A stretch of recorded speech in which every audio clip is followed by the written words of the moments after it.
All right, I'm gonna start. Um, some of you have been coming to my talks already, but I just want to go over myself before we get started here. So I'm Viktor Gavrielov. I'm the Assistant Dean for Careers in Technology and Tech Ventures at the Center for Career Exploration. And I was a Brown student, graduated in 2015. I studied CS and Econ and did a couple cool things while I was at Brown. I co-founded the underground coffee shop. I was part of the Formula SAE team. Really love racing cars, salsa dancing. I did something else as well. I think break dancing at some point. Just a couple of fun stuff. Oh, and Taekwondo as well. I really like that. So since graduating in 2015, I was a software engineer at App Dynamics in San Francisco. It's a high tech Silicon Valley startup that then got purchased by Cisco, acquired by Cisco for almost $40 billion. That was really fun. So I really love cars, right? So I went to Mercedes-Benz after that. They have a research and development outpost in Silicon Valley, and I worked on cars. Then I moved to New York to become a software engineering manager at a small mental health tech startup in the city in Manhattan. And their business model struggled, so they laid off a bunch of engineers, and that led me to a software engineering manager stint at LinkedIn, where I was working on service infrastructure. And since this February, I am back at Brown in my new role as Assistant Dean for Careers in Technology and Tech Ventures, and I help students break into tech careers. Before we dive into today's topic, I always like to zoom out and just see where we're all at. So we're going to talk about evaluating and negotiating job offers. This is the last step in a long journey to a tech role. And I created resources for all of these 7 steps. And just as a reminder, today we're going to talk about this last one, but there needs to be a lot happening before that, obviously. So I have a couple of talks that I recorded on various pieces of the journey, and I have a helpful resource as well that is going through each of these that I'll show as well later on. So I have 2 parts to our agenda today. First, the evaluation of your job offer. So we're going to look at understanding the total comp package, different work environments, what unlimited PTO policies mean, how to evaluate company culture and values, your location and commute to the office, and career growth opportunities, all of which are pretty important, I think, to consider when you're choosing, hopefully, between more than a single offer in your future. And just a quick note on timing as well. I chose to do this today because some of you are starting to get offers, but offers can come in all throughout the year, and positions are being posted all throughout the year. So if you don't have an offer yet, please don't feel like you're behind. You're absolutely not behind. But I'm putting this out now because I know some people are starting to get offers, maybe return offers, for example, from internships. So yeah, second part of the agenda is the negotiation part. So how to do your homework well, the timing of your negotiation, some key phrases and strategies to help you negotiate, how to handle multiple offers, how to finalize an offer, and then actually finally making the decision. So we're going to jump into all of these. So let's start with the first one. The objective here is to really assess the offer before entering negotiations. So before you dive into them, it's crucial to really evaluate all of the offer comprehensively. So it means looking beyond just the base salary and understanding the full scope of what you're being offered. So let's explore all of these factors that I mentioned in the agenda. Let's start with the total compensation package.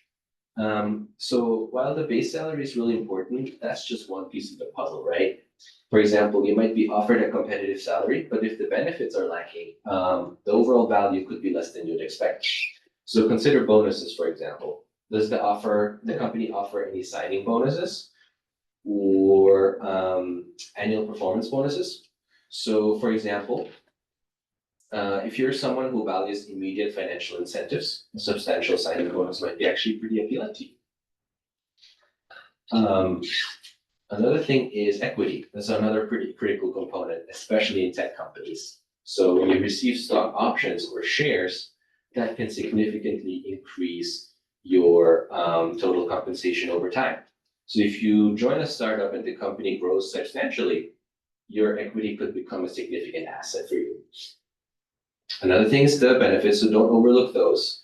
Health insurance, retirement plans, any sort of wellness programs that they can offer. Ask yourself if the health plan really meets your needs, or if the retirement plan includes employer matching, for example. Health insurance varies a lot. If you happen to, for example, need gender affirming care, that's not something that all of the insurance companies offer. So keep that in mind as well. Think about work-life balance also. So if you value flexibility, does the company offer remote options or flexible hours? So if you have family commitments or prefer working from home on certain days of the week, those can be pretty important in your job satisfaction.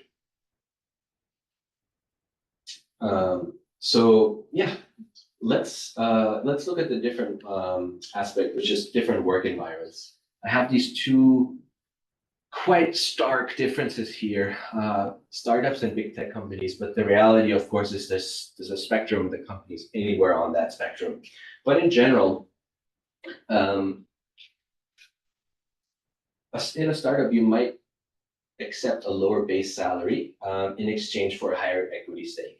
So if you're someone who enjoys wearing multiple hats and wants to have a direct impact on the company's success, a startup could be a pretty good fit. So you might find yourself involved in product development in one day and then suddenly marketing strategies the next. That could be pretty cool. But startups can often come with high risks as well and less structure. So if you prefer stability and a clearer career path, a bigger company might be more suitable. So big tech firms specifically usually offer a higher base salary, more comprehensive benefits, and pretty good, well-defined roles. So if you join a big tech company as a software engineer, your responsibilities are quite well defined, and you'll have access to resources and training programs to support your growth. So reflect on what environment suits you best. Are you excited by a fast-paced, dynamic nature of startups, or do you prefer the stability and structure of a larger organization? A topic that I'm pretty excited to talk about is the unlimited PTO policies. I've worked in companies that do have that and don't have that.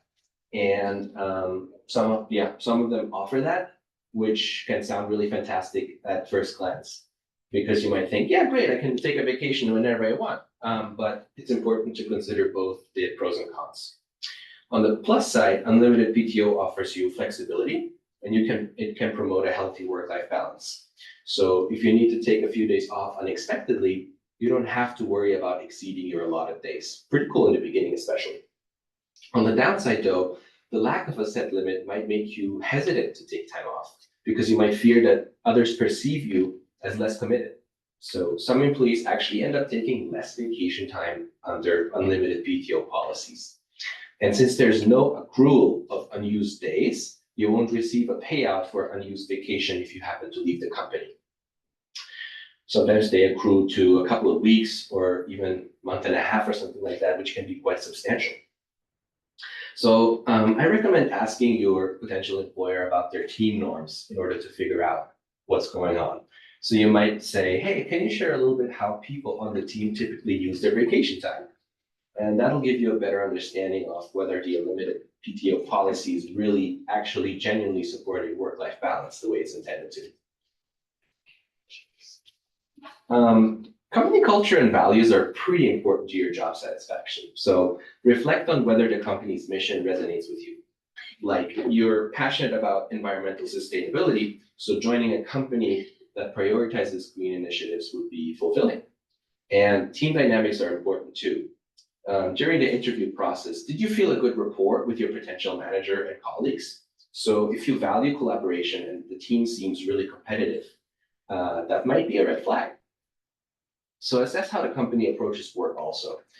Do they encourage innovation and risk-taking, or do they prefer tried and true methods? And think about whether their communication style and decision-making processes align with how you work best. Location is pretty important. So that can affect your overall satisfaction and financial well-being also. So if you're having a job in San Francisco, it might offer you a higher salary, but the cost of living is also substantially higher. So you'll need to consider whether the salary adequately covers your living expenses. So do that math, look at the rental prices in the city, for example. Think about the commute. If you're facing a 2-hour commute each way to save money, that could quickly lead to burnout. So ask yourself if the company offers remote work options or if flexible hours are possible to mitigate that a little bit. And consider your lifestyle preferences too. Like if you like outdoor activities, a location that offers easy access to nature might be important to you. Or you might thrive in a bustling city environment. So a metropolitan location would be more suitable. So many things to choose from. I know it's pretty crazy, but I'll have a really good checklist for you later on to help you through that all. Career growth is another really important aspect. So inquire about how promotions are actually handled. So does the company have a structured timeline for advancement, or is it based on performance metrics? So look into professional development opportunities there. You can ask the company whether they invest in employee growth through training programs or mentorships, like you might be aiming to become a team leader. So does the company actually offer leadership development courses? And consider whether the role actually aligns with your long-term career goals. So if you aspire to specialize in AI, joining a company with a strong AI division would be pretty helpful there too. All right, so we looked at a bunch of different ways to evaluate your offer. Now it's time to negotiate. The objective for negotiation is securing a compensation package that really meets your goals. So let's start with a couple of points there. So do your homework. It's pretty important to prepare for a successful negotiation to happen. So start by researching salary ranges for your role and location using tools like Levels, FYI, and Glassdoor. Has anybody here used or seen these tools before? Yeah, pretty helpful. I wish I had them when I was a graduate student there. So if you're offered like a $90,000 base salary for a sweet position in New York, but your research shows you that the average might be like, I don't know, 110, you have data to support your decision or negotiation. So understanding those market rates will give you confidence and a solid foundation to request higher comp. And it shifts the conversation from being opinion-based to data-driven, which again helps with confidence quite a lot.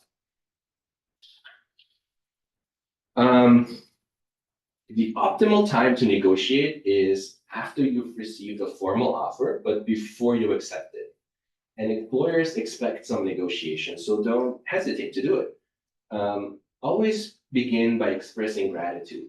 So you might say, thank you so much for the offer. I'm really excited about the opportunity to join your team. And this expression of gratitude can really permeate throughout the entire negotiation process. It's also perfectly acceptable to ask for some time to consider the offer. So you could say, I'd like to take a few days to review the details thoroughly. Is that all right with you? If it's like, okay, due tomorrow or something like that. Most companies give you a couple of days, hopefully a week or so to decide at least.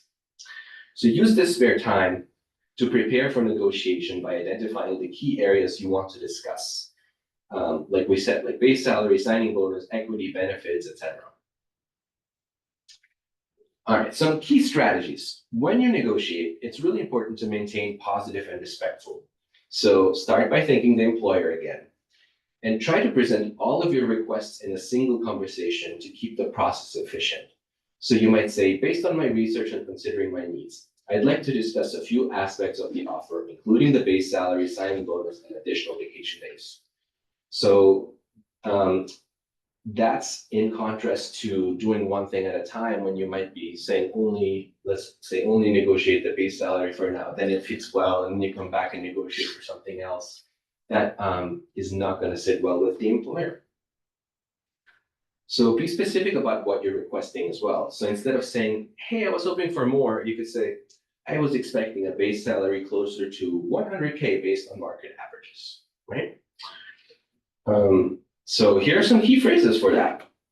If the salary range is acceptable, you might say, thank you for the offer. Those figures are within my expected starting range, depending on the entire salary and benefits package, right? That's good when, especially when you're also presented with like a salary range in the beginning of the process as well, before actually getting the offer, beginning of the interview process, before getting the offer on the table. So, and then when you have the offer at the top of the range, only the top of the range is acceptable. You can mention that, and based on your research and discussion with other companies, you might say, you know, that is only the upper end of that range is acceptable. If the range is just lower than expected, you can say, hey, I really appreciate the offer. However, other companies I'm speaking with are considering a salary somewhat higher than that range. Of course, money is just one element, and I'll be evaluating the overall package. So I think this approach really opens the door for the employer to improve the offer without making specific demands if you're asking for flexibility here. Of course, be open to discussion. So if the employer can't meet your salary request, you can be open to negotiating other aspects of the offer, like you could ask for a signing bonus or increased equity or additional vacation days. Sometimes companies are more flexible in some aspects than others, and you just have to go and ask. So you can adopt a collaborative approach, and you can say, hey, I understand there's budget constraints, but would it be possible to explore other areas of the compensation package? And think about alternative benefits that are valuable to you specifically, like professional development opportunities, flexible work schedules, etc. Like all of these are important. Okay, so you've discussed it. Really important thing to do here is sending a follow-up email. So you need to summarize what was discussed.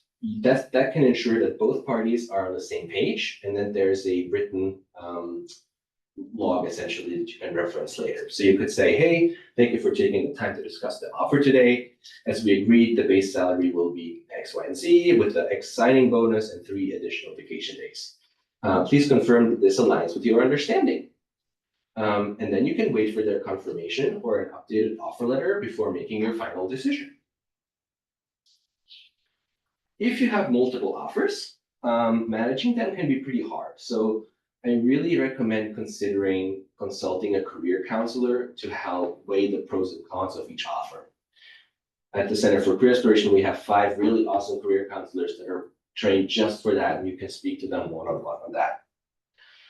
It's also really professional to notify other employers that you've received an offer.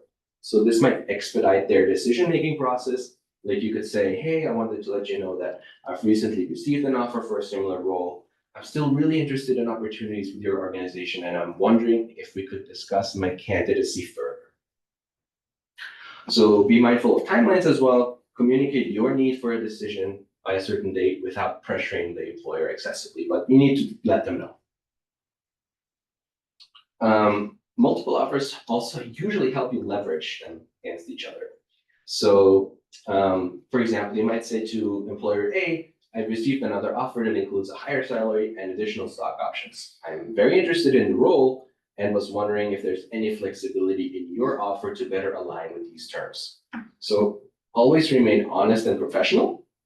Misrepresenting offers can really harm your reputation in future opportunities as well, because you might end up having nothing.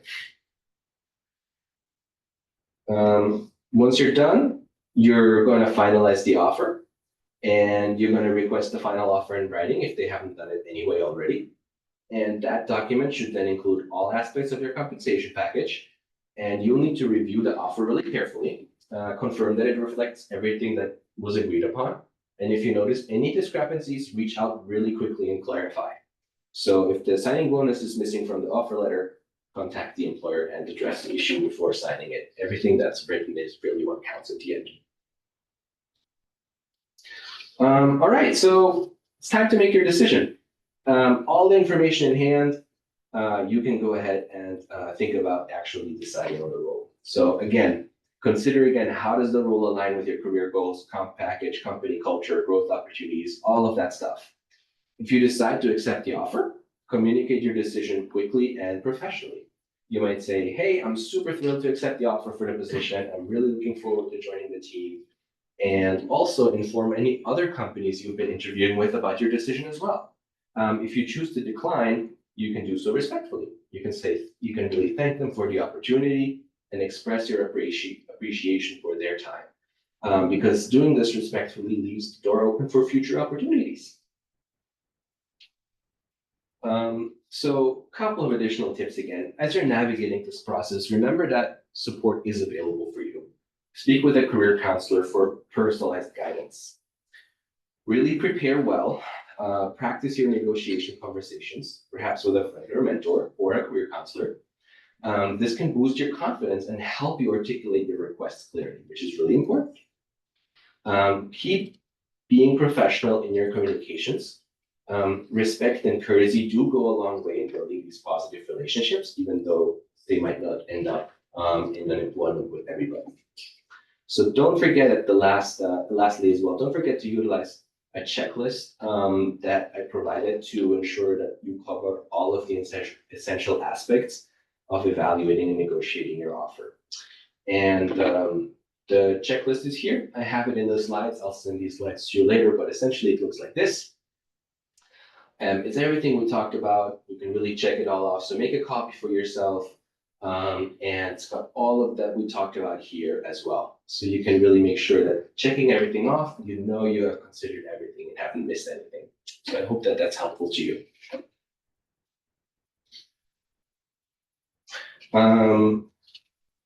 Yeah, so we're already done. I would say in summary, again, take the time to evaluate your job offer really thoroughly. This is like a big decision, of course, and look beyond the base salary to understand the full value that's being offered. Negotiate confidently, be well prepared, and use the strategies we have discussed. And remember that negotiation is a really normal part of the hiring process. I think it feels really incredible to get the offer and you've worked really hard at it and suddenly you have it at hand and just like, go ahead and take it. I really get that.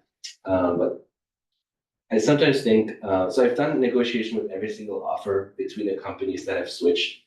And I always like to think of it that I've never made like $5,000 in a single hour in my life. And there I did because I spent like a couple hours preparing and there that was the return. Okay, so good luck. I wish you success in securing the offer that really meets your goals. Remember that we're here to support you. And yeah, I think that's pretty much it. Again, start to finish, this is everything that we've talked about. We're talked about the specifically last piece of the journey here. Next to, like, besides just getting a checklist, I also wrote everything up here. It's kind of like serves as a handout for you. Including some like actual templates on how to express different varieties of negotiation as well. So take a look at that as well. It's sort of like a bigger handout for this presentation. And it's linked in the slides, so you'll see that too. This journey to a tech role is also a resource that I've created that is showing you the overarching, really start to finish way to a tech internship or job with links to deeper resources in every single step. So we just look at the 7th step here, to job offer negotiation and evaluation. So that's all in here. Thanks so much for being here. I'd love it if you could scan this again to just give me an understanding of how far I've moved the needle for you folks today. Please be honest, this is anonymous. Because it'll help me figure out how to iterate on this presentation to be more effective. Otherwise, it's Q&A time. Happy to field any questions you might have. And yeah, thanks for coming. I don't see anything in the Zoom chat. So yeah, that's also cool. I'll stop recording at this point too. I'll stop sharing and stop recording.